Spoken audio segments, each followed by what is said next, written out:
everyone, aku Rifka Syahida dari mahasiswi Prodi Komunikasi Penyiaran Islam semester 4. Aku di sini akan melanjutkan learning journal pada pertemuan ke-6. Di sini, kelompok 4 menyampaikan presentasinya dengan judul Panduan Praktis Penulisan Berita, Rubrikasi, Judul, Lead, dan Diksi yang Efektif. Nah, sebelumnya ada definisi koran dan majalah. Menurut Onong Wahjana Effendi, surat kabar diartikan sebagai lembaran tercetak yang memuat laporan yang terjadi di masyarakat dengan ciri-ciri terbit secara periodik, bersifat umum, isinya termasa, dan aktual mengenai apa saja dan di mana saja di seluruh dunia untuk diketahui oleh pembaca. Rubrik dalam koran dan majalah menurut KBBI, Kamus Besar Bahasa Indonesia, menurutnya rubrik adalah kepala karangan yang terdapat dalam surat kabar dan media cetak lainnya.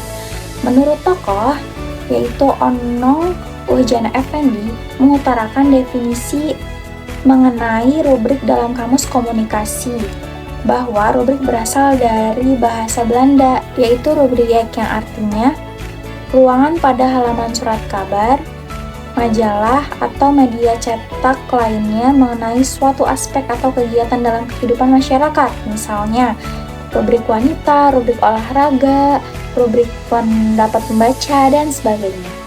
Nah, di sini ada 3 jenis menurut Effendi. Yang pertama ada rubrik informasi. Rubrik informasi itu menyajikan informasi terkait dengan beberapa isu. Yang kedua ada rubrik edukasi. Rubrik yang bertujuan dalam mendidik dan mengajarkan sesuatu kepada pembaca meliputi tajuk, rencana. Yang ketiga ada rubrik rekreasi. Rubrik ini terdiri dari 2 gabungan rubrik, yakni rubrik persuasif dan hiburan. Lalu ada langkah-langkah pembuatan rubrik, mulai dari penelitian dan pemahaman target audiens. Yang kedua, identifikasi topik dan subtopik yang relevan. Yang ketiga, ada penentuan format dan frekuensi. Yang keempat, ada pembuatan judul yang menarik.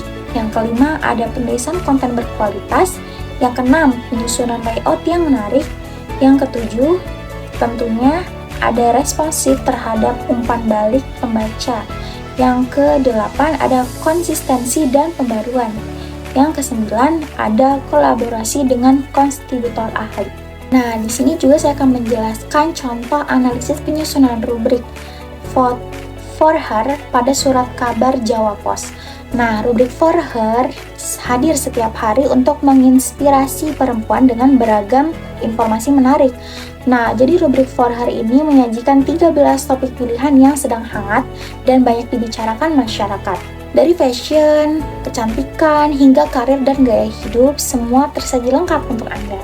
Di sini juga ada teknik menentukan dan memilih judul yang tepat. Yang pertama ada provokatif, kedua singkat dan padat, ketiga relevan, keempat fungsional, kelima formal, 6 representatif, yang ketujuh ada merujuk pada bahasa baku, yang 8 spesifik. Juga ada jenis-jenis lead.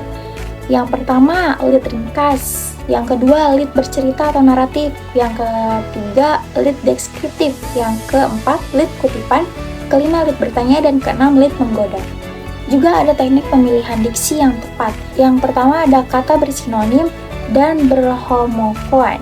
Yang kedua ada pemakaian kata denotasi dan konotasi. Yang ketiga kata umum dan khusus. Yang keempat kata abstrak dan konkret. Yang kelima pemakaian kata istilah asing. Yang keenam kata baku dan tidak baku. Sekian dari saya. See you next part.